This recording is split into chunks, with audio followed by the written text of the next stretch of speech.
여러분 안녕하세요. 포켓몬 채널 임재입니다. 오늘은 또 굉장히 특별한 차를 준비했어요. 이거 개인적으로 제가 굉장히 궁금했던 차거든요. 근데 이거 이렇게 빨리 제가 좀 만나게 될 줄은 몰랐어요. 보시죠. 혼다 CRZ입니다. 아, 이거 하이브리드 차예요. 이게 하이브리드라 그러면은 제가 경험한 거는 이제 토요타 프리우스를 가지고 뭐 제가 부산에서 서울까지 한번 이렇게 왕복해 온 적이 있거든요. 똑바로 갈 때는 생각보다 좋았어요. 연비도 좋고 차도 잘 나가고. 근데 이제 하이브리드 가지고 산길을 가면은 이러다 죽겠구나. 어떤 빌어먹을 놈이 이런 걸 만들었나 이랬어요.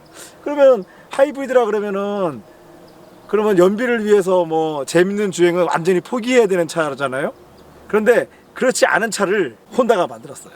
아마 이런 컨셉은 세계적으로 처음이었고 지금도 딱히 기억나는 차가 없거든요. 근데 무려 이 차를 혼다가 2010년에 데뷔를 시켰어요.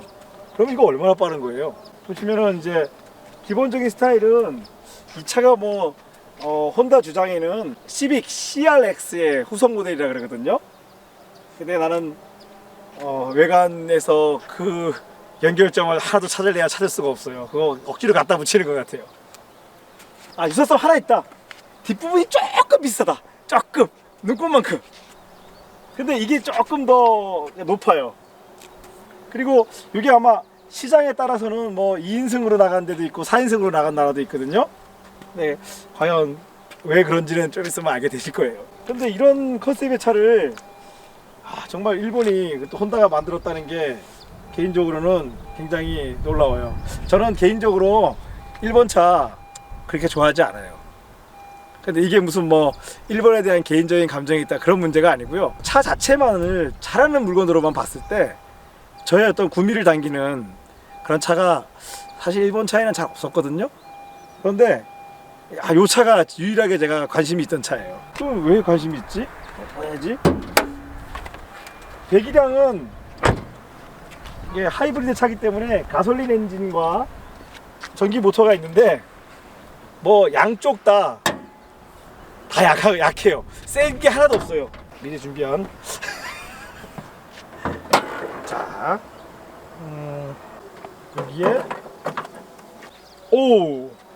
자, 엔진이 1500cc거든요 1500cc 가솔린 엔진인데 보이시는지 모르겠어요. 실린더 헤드 한번 보세요.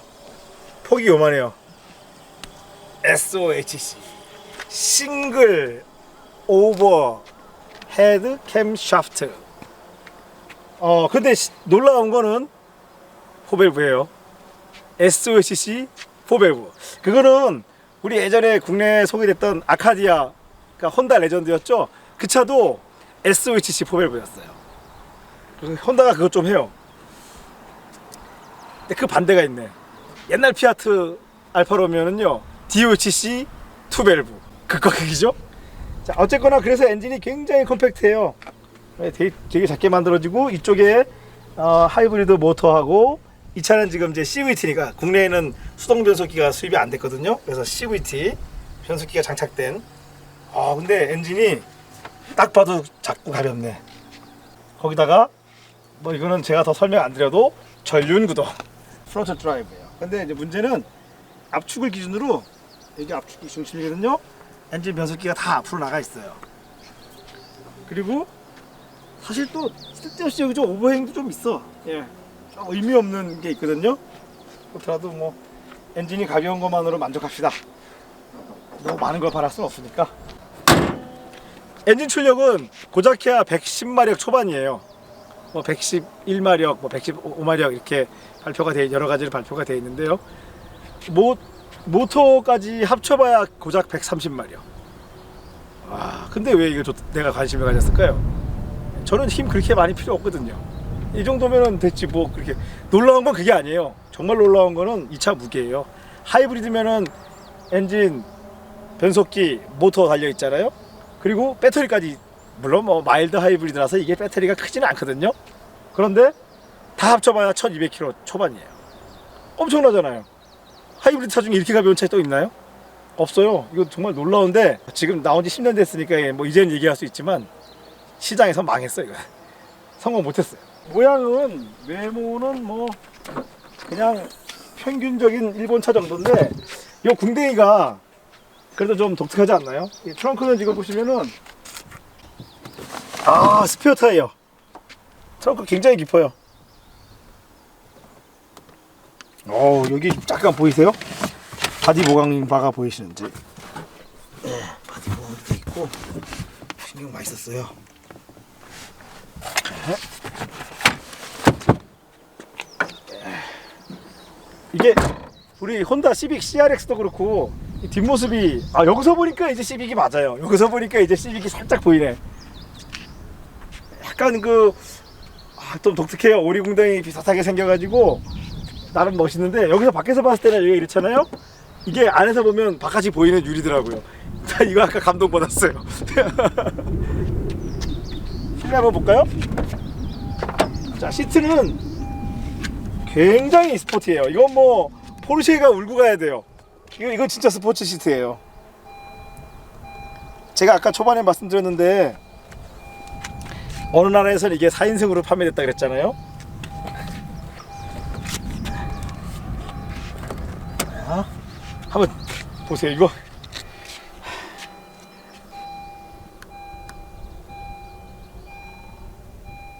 이거는 애들도 못 타요. 이게 어떻게 4인승이야? 한번 타볼게요. 벌써 응 나오려고 그러는데. 자,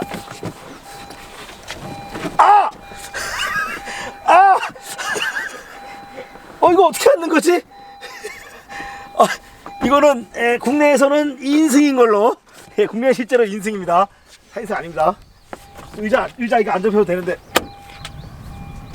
자, 그 이외에 시트는 제법 그럴듯해요. 스티어링 휠도 스티어링 휠 디자인 멋진데요? 근데 뭐 역시나 일본차답게 재질감 이런 건 없어요. 한 가지 눈에 띄는 거는 여기 보시면은 뭐 공조 장치하고 각종 뭐 조정 장치가 혼다 SE차를 딱 연상시키게 만들어 놨어요. 이게 뭐 그다지 뭐 그렇게 멋지거나 뭐 감촉이 좋지는 않은데 그래도 나름대로는 무슨 뭐 혼다의 좀 아이덴티티 같긴 한데, 근데 이 백미러 조절 스위치는 이거 이 일본 사람들은 유럽 차를 안 타보나 봐요. 유럽 차를 좀 타봤으면 스위치를 이렇게 만들면 안 되겠다는 생각을 못 하나? 뭐 공조기는 그래도 그냥 아주 직관적인 단순한 타입이라서 좀 이해를 하겠는데, 여기는 정말 용서 안 된다. 그냥 이거 2인승 쿠페로 보면은 나쁘지 않을 것 같아요. 그리고 스피커에도 뭐 하만 카드도 써 있고.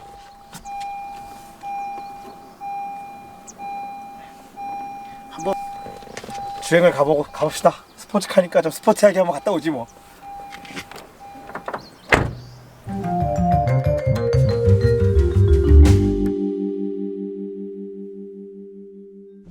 자, 오늘은 우리가 다른 편이랑 다르게 제가 시동을 아직 안 걸고 있어요. 그 이유를 제가 잘 들어보세요. 스르륵 걸리는데요?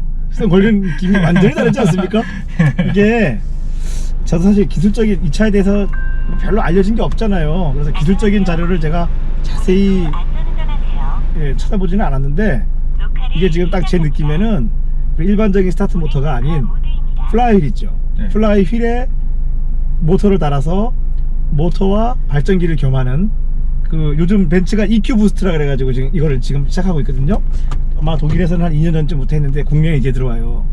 딱 그 느낌이에요. 그래서 이게 생각해보니까 혼다 스쿠터는 이 방식을 벌써 했어요. 훨씬 오래전부터. 그러니까 혼다는 우리가 자꾸 자동차 회사만이 아니잖아요. 그렇죠. 이게 바이크도 만드는 회사였기 때문에 바이크에서 이미 확인을 다 했어요, 이 기술을. 그래서 그걸 차에다 썼기 때문에 이게 가능하군요. 나 재밌어. 한 번만 더 해볼래요. 여러분도 느낄지 모르겠는데 시동이 싱싱싱 붕이 아니라 드릉이에요. 보세요.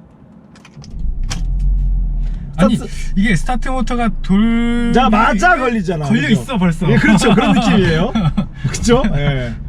자, 계기판이 와 속도계가 홀로그램이네. 와 이거 이게 뭐 우리 일반적인 아날로그 방식과 디지털을 갖다가 막 섞었거든요. 근데 기술은 진짜 많이 들어갔어요. 뭐 정보도 많이 담았는데 왜 이렇게 분산돼 있는 거야 이거? 근데 솔직히 멋있지는 않아요. 이거 신기하죠. 그렇죠. 예. 신기하기만 하지 뭐 세련되지가 않아요. 이게 일본인의 어떤 그 미적 감각이 여기까지인 것 같아요. 와 근데 뒷자리는 진짜 예, 뒷자리는 자리가 아니에요. 탈 수가 없네요. 예, 징칸이에요 뒷자리는. 아니 어린이도 못 탈 것 같아요. 그럼 어린이 갖다가 무슨 뭐 접을 일 있어요? 그럼 안 돼요. 어린이는 안 되고 예, 뭐 강아지 정도? 그렇죠. 강아지 이제 케이지 같은데 담아갖고 예. 태울 수 있을 것 같은데. 자, 이 차량은 지금 휠 타이어와 서스펜션이 지금 테인 녹색깔 나는 테인 일체형 서스로 지금 교환이 되어 있거든요. 근데 일체형 치고는 딱딱하지 않네요. 근데 놀라운 게 와 이 바디가 또 되게 튼튼하네. 이 2010년식 하긴 2010년식 정도면은 바디가 튼튼한 거는 맞거든요. 엔진 소리는 한국 사람 기준에 몹시 커요. 근데 그렇다 그래서 이게 뭐 스포츠카나 그래서 이렇게 고회전 그런 게 아니고 그냥 이거 그냥 벤츠 같아. 그 벤츠가 되는 그 특유의 낮은 톤이 있거든요. 지금 그게 나요. 출력은 이게 뭐 엔진으로 말하는 110마력이라 그러는데 110마력보다는 혹시 이렇게 엔진이 약간 저속형 엔진, 저속 토크가 센 타입이라 가지고 그런 느낌, 답답한 느낌은 전혀 없어요. 근데 FF 치고도 앞이 너무 기네. 지금 저 대시보드 맨 앞이 얼마나 먼지 실내 안에서 끝을 다 할 수가 없어요. 턱을 한번 넣어 보겠습니다. 아유 나 넣었어 딱딱하다. 이게 지금 댐퍼가 사실 순정에 비해서 너무 좀 딱딱해요. 근데 스프링보다는 그래도 뭐 댐퍼가 너무 어느 쪽 한쪽으로 치우치지 않은 게 이 테인이 그래서 그나마 코일오버 중에서 제일 부드러운 거예요. 근데 그래도 코일오버네. 그렇죠. 그래도 코일오버예요. 네, 지금 제가 패드를 조정하고 있거든요. 이것도 마찬가지로 CVT인데 단수가 정해져 있어요. 근데 되게 빨라. 저기 지금 7단이에요. 7단이 단가봐요. 근데 이거 CVT잖아요. 네. 제가 MX5 ND 오토펜에서 얘기했죠. 그 악셀을 떼면은 기아가 그냥 풀려버린다고. 네. 또 그래요. 옛날 일본 차들의 스타일이죠. 일본 차는 CVT를 해도 그러니까 일본인의 감각에는 그게 그래야 되나 봐요. 이게 분명히 일부러 한 거거든요. 네. 이 편이 물론 뭐 그냥 탄력으로 가기에는 이게 좋죠. 근데 유럽인들은 절대 허용하지 않는 방식이거든요. 특히나 유럽에서도 BMW는 허용하지 않죠. 만약에 이게 BMW였다면은 엔진 브레이크를 더 적극적으로 걸어서 에너지를 더 희생하지 않았을까요? 그렇겠죠. 이 스티어링 필링이 생각보다 좋아요. 이게 일본차 같지 않아요. 이게 좀 느낌이 운전대의 느낌이 이게 유압식은 아닌 것 같은데 매끄러워요. 근데 이제 힘이 약하긴 약하네요. 왜냐면은 힘이 약하다는 게 어디서 입증이 되냐면은 변속이 잦아요. 이게 이거 왠지 MX5 오토를 탄 것 같은 느낌이 들지 지금. 변속기 느낌이 진짜 둘이 똑같아요. 계속 밟으면 내려왔다가 떼면 풀렸다가. 근데 이 차는 변속 위치를 딱 변속한 다음에 한 2초만 가셔주고 사라져요 자기가. 이런 것도 참 감각적으로 다른 부분이에요. 유럽 테스트면 이거 안 가르쳐 주겠어요? 제가 관심을 가졌었는데 오늘부로 관심 접는 걸로. 이게 사실 하이브리드 차로서는 스포츠카잖아요. 네. 근데 우리가 일반적인 가솔린 엔진의 스포츠카에는 턱없어요. 그렇죠. 그냥 좀 죄송한 얘기인데 혼다 이 개발자분들한테는 죄송한 얘기인데 그냥 우리 투스카이 쭉 타는 걸로. 투스카이가 더 경쾌한 거 그렇게 해요. 힘도 없어. 있어. 투스카니보다.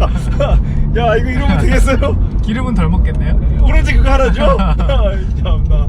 어떤 뭐 기술적인 시도는 인정을 해야 돼요. 그죠? 이런 거 하이브리드로 이렇게까지 스포츠카를 도전해 봤다는 거, 이 부분은 좀 인정이 되는데, 거기까지 같아요. 그러니까 이 차의 하이브리드의 컨셉이 출력을 더 증가시키기 위한 그런 하이브리드인가요? 출력 조금 증가죠. 예, 조금 증가.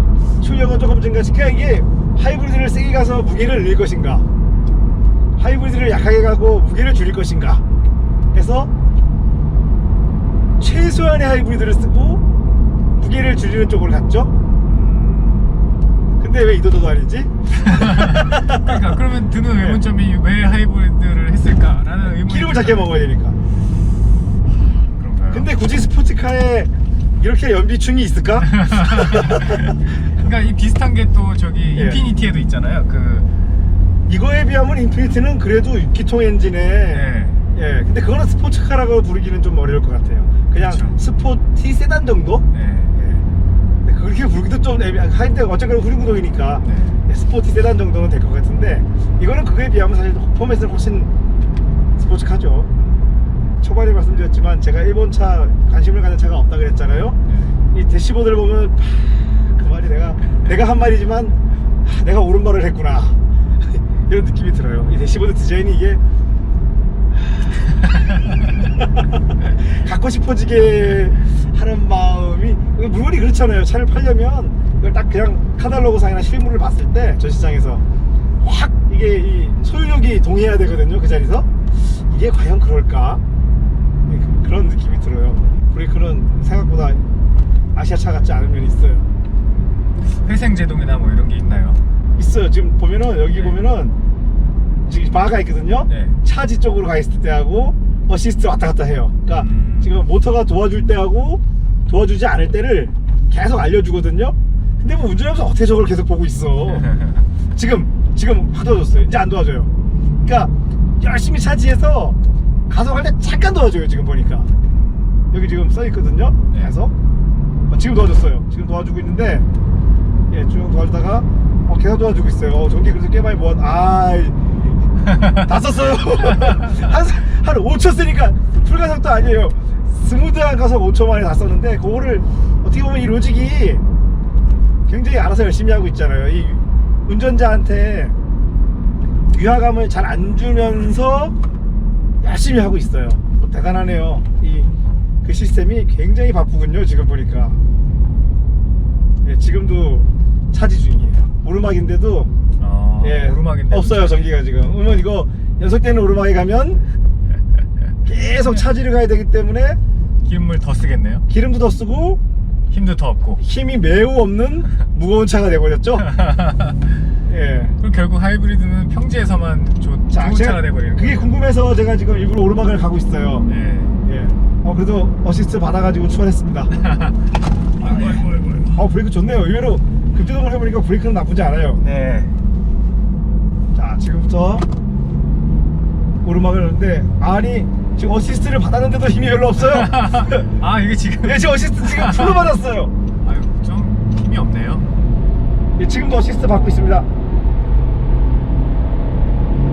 네, 어시스트 그래도 제법 차지. 지금 제가 받은 느낌이 뭐랑 비슷하냐면요. 예. 소리랑 예. 이 나가는 예. 힘이랑 예. 이런 거를 봤을 때 예. 쉐보레 M300 스파크 하고 좀 예. 비슷한 게 그거보다 약해요. 솔직히 그거보단 잘 나간다. 그거보다는 잘 나가요. 에이, 그거는 좀 너무 심했다. 근데 지금 이런 순간에 엔진 소리가 엔진 소리 비슷하죠? 엔진 소리가 비슷해요. 예. 근데 제가 이제 저는 지금 악셀을 밟지 않으니까 그 예. 느낌을 모르니까 예. 아무튼 옆에 탄 느낌. 오르막에서도 어시스트하고 차지를 계속 왔다 갔다 해요. 이거를 잘 못 느끼게 하려고 차지를 약하게 걸고 어시스트 약하게 걸고 이걸 왔다 갔다 해요. 로직이 대단해요. 네, 지금은 이제 차지를 미세하게 하고 있거든요. 악셀이 잠깐 살짝 뛰면 이제 엔진 브레이크 걸잖아요. 그때 팍 걷어들여. 네. 그리고 가속을 하면 어시스트를 못 하고 있어. 없어서. 예, 오르막에서 여러분 이거 오르막 똥망입니다. 오르막은 그냥 스파크 M400을 사는 걸로 합시다. 다시 오르막 느낌은 지금 그냥 스파크 M400 정도 느낌밖에 안 돼요. 그렇죠. 무게가 이 차가 거의 250kg 너무 무겁고 출력 차이 얼마 안 나잖아요. 한 35마리 차이 나니까 그 정도 무게 차이 나는 거 맞아요. 아우 근데 이 턴을 들고 딱 가속을 해야 되는데 여러분 이거 스포츠카 아니에요. 지금부터 다시 이름 바꿀게요. 스포츠카 아니에요. 산길에 가면 스포츠카 아니에요. 네, 시내에만 타야겠네. 시내에서 쓰는 스포츠카. 지금 제가 정의를 다시 내릴게요. 네, 시내에서 모양만 스포츠카 하고 시내에서만 연비 조금 먹는 스포츠카. 네, 산길에 오지 마세요. 저 지금 여기서 회차로가 있으면 돌렸을 텐데 지금 돌릴 데가 없어서 올라가는 거거든요. 시끄럽게 되게 시끄러워요. 이거 뭐 배기 소리 이런 게 시끄럽다는 얘기가 아니고 엔진음이 굉장히 시끄러워요. 4000rpm으로 가고 있는데 이거 스파크가 뒤에서 쫓아오면 비켜야 될 것 같아요. 아 진짜 그럴 것 같아요. 네, 내가 스파크 많이 타봐서 아는데 이게 비켜야 될 판이에요. 시도는 좋았으나 결과가 좋지 않군요. 좋은 의도만으로는 세상을 인정받을 수는 없습니다. 네, 여기서 돌려서 내리막을 한번 가보겠습니다. 이 차에게는 아주 행복한 상황이 되겠죠. 예, 바로 뭐 차지 쫙 들어갑니다. 이 조수석에서는 계기판이 하나도 안 보여요. 그래서 지금 상황이 어떤지 하나도 알 수가 없어요. 그래요? 예. 그러니까 이제 이거 이기적인 사람이 타는 거예요. 보여주기 싫었나? 그렇죠. 창피해서. 짜돌이가 쫌생이가 쫌생아. 어떻게 보면 정말 일본답습니다. 네. 일본 사람들이 원래 이 작은 거 이거 좀 굉장히 예민하잖아요. 예. 네, 정말 일본답아요. 생각보다 그래도 언더스티어는 그렇게 심하지 않아요. 네. 운동 성능이나 뭐 필링은 나쁘지 않은 건 맞아요. 그러니까 노력을 많이 했어요. 혼다 엔지니어가 이거 자기들도 똑같이 고민했을 거야. 만들어 놓고 이렇게 한다고 하는데 어떡하지? 야 그러면 운동 성능 같은 거라도 좀 이렇게 필링이라도 좀 스포츠카 같은 이렇게 만들어 보자 해서 코너링은 의외로 굉장히 일체감이 있어요. 차가 사실 이거 이 전륜구동차가 운전 초보자한테는 일체감을 주거든요. 저는 못 받아요. 사실 이 차에서 이런 온더레이 같은 일체감이 폭스바겐 골프가 있다. 이거 넘버원이에요. 굉장히 근접했어. 그런 점에서는 점수를 줄 수 있는데 저는 뭐 그런 차 별로 좋아하지 않기 때문에 저한테는 지금 시간이 지나면 지날수록 계속 극비호. 네, 내리막을 가니까 또 내리막도 엔진 브레이크도 왜 이렇게 안 걸리지? 이상하네. 이거 변속기 이상하네요. 이거 정말. 혹시 충전이 다 돼버린 건 아닐까요? 그렇겠죠? 더 이상 할 필요가 없어서. 예, 지금 엔진 브레이크 강력하게 거는데도 차지는 거의 하지 않고 있어요. 다 됐어요 이미. 그러니까 배터리가 작으니까 이미 그 배터리 다른 만큼 다 담았거든요. 그러면은 연속되는 내리막에도 득이 하나도 없어. 오히려 무게 때문에 브레이크만 부담을 더 많이 받는 상황이 되는 거예요. 야, 이 하이브리드 차가 굉장히 훌륭한 로직을 담았음에도 갈 길은 멀어요. 그래도 100% 전기차보다는 어쨌거나 이거는 갈 수 있잖아요. 네, 전기차는 가다가 충전을 해야 되는 부담이 있는데 이거는 그냥 기름 넣으면 되니까요. 그렇죠. 심지어는 이거 충전이 돼 있으니까 내리막에서도 살짝 가속하잖아요. 어시스트 쫙 해줘요. 근데 이게 이제 인간이었으면 아꼈을 텐데. 그렇죠. 내리막에 뭐 하려고 굳이 어시스트를 도와주겠어요? 근데 이게 인간이 아니기 때문에 자동차는 앞에 내리막이 얼마나 길게 펼쳐질지를 몰라서 일단 있으면 써버리는 거예요. 그러니까 연비는 좋죠. 어시스트 동안에 엔진이 부하를 줄이니까. 근데 그게 스무즈해요. 정말 이렇게 모터가 도와줄 때 확 돌아가는 약간 돌아가는 느낌이 있는데 아마 엔진 출력을 줄이는 것 같아요. 스무드해요. 근데 엔진이 꺼지는 상황은 없나 봐요. 그렇게는 안 해요. 이건 또 그건 없어요. 그러니까 그거는 인피니티 신형 인피니티가 한 수이죠. 바꿔놨다 켰다 해야 되니까. 근데 어쨌거나 혼다가 대단한 게 스쿠터의 이 방식을 써서 이걸 지금 벤츠가 지금 따라 하잖아요. 이 기술의 일부분을 벤츠가 지금 같은 방식을 지금 적용하고 있거든요. 그러면 뭐 대단한 거죠. 일본이 쓰는 방식을 벤츠가 무료 벤츠가 따라하는데 조금 운행한 지 시간이 지났잖아요. 예, 타코메타는 이제 완전 실증 나요. 그리고 이제 이 디스플레이 액정들도 뭐 정보를 보여주는 건 좋은데 뭐 너무 없다. 감성적인 부분이라고는 1도 없습니다. 옛날에 우리 엘란트라도 이런 거 있었던 거 기억나세요? 이렇게 액정으로 된 엘란트라 .6 DOCC가 있었거든요. 거기에만 액정 계기판이 있었어요. 네. 근데 그거보다도 더 먼저에는 르망이 또 그게 있었어요. 르망이 액정 계기판 이렇게 르망이 돼 있었고 또 프린스도 있었거든요. 근데 오히려 지금 생각해보면은 르망 거는 그래도 조금 이렇게 했는데 엘란트라 거 진짜 이렇게 타코메다가 내 기억에 짝대기로 이렇게 갔던 걸로 기억나는데 멋대가리 진짜 없어요. 자, 불 가서. 그래, 너 스파크랑 친구하자. 조금 큰 스파크. 연비도 그래봐야 스파크보다 좋을 것 같지 않은데? 그렇죠. 그리고 좀 예. 공간 활용도도 떨어지잖아요, 스파크에 비해서. 뒷자리 일단 못 태우죠. 그냥 딱 좋은 건 하나밖에 없어요. 나 스포츠카 탄다고. 이거밖에. 스파크는 나 경차예요. 야, 이렇잖아. 어디 가서 주눅이 드는데 이거는 주눅 들지 않을 수 있다는 거. 그런 거 치고는 너무 비용이 큰데. 현재 차값이 싸겠죠? 네, 그거는 한번 제가 한번 검색을 해보고 이렇게 얼마나 가는지 예. 갑자기 더 궁금해지네요. 근데 일단 저는 이거 뒷좌석 이런 거 알고 나서 못 사요. 이걸 둘이 타려고 이런 걸 사라고요? 스파크가 5인승인데? 뒷부분은 여기서 보면은 트렁크 밑부분이 유리로 돼가지고 바깥이 시원하게 보여가지고 이 백미러로 보는 시야는 최고예요. 서스펜션은 앞은 그냥 일반적인 스트럿, 뒤가 토션빔이거든요. 예, 그냥 딱 그만큼이에요. 뭐 기대도 할 필요도 없고 더 좋은 것도 없고 더 나쁠 것도 없는 아주 그냥 표준적인 예, 아반떼. 국내 우리 아반떼 역대 아반떼와 아반떼 역대라 그러면 안 됐죠. 1세대 아반떼는 아니었으니까 XD도 아니었으니까 MD 이후로 나오는 토션빔을 채택한 그 아반떼들과 뭐 크게 다를 것이 없는 저 그냥 삼각대 살래요. 삼각대가 더 나을 수도 있겠네요. 삼각대가 더 낫네요. 예. 예. 이것도 또 수입차라고 부품 비쌀 거 아니에요. 그렇겠죠. 예.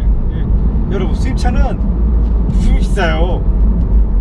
그게 뭐 현대 기아차가 좋니 나쁘니 해도 결국은 부품 가격을 알고 나면은 그거 타야 되는 게 또 맞긴 맞아요. 일상용차로. 우리가 뭐 차를 특별하게 어떤 가치를 부여하지 않고 그냥 일상 용도로 쓴다면은 아무래도 부품 수급도 빠르고 가격도 싸잖아요. 네.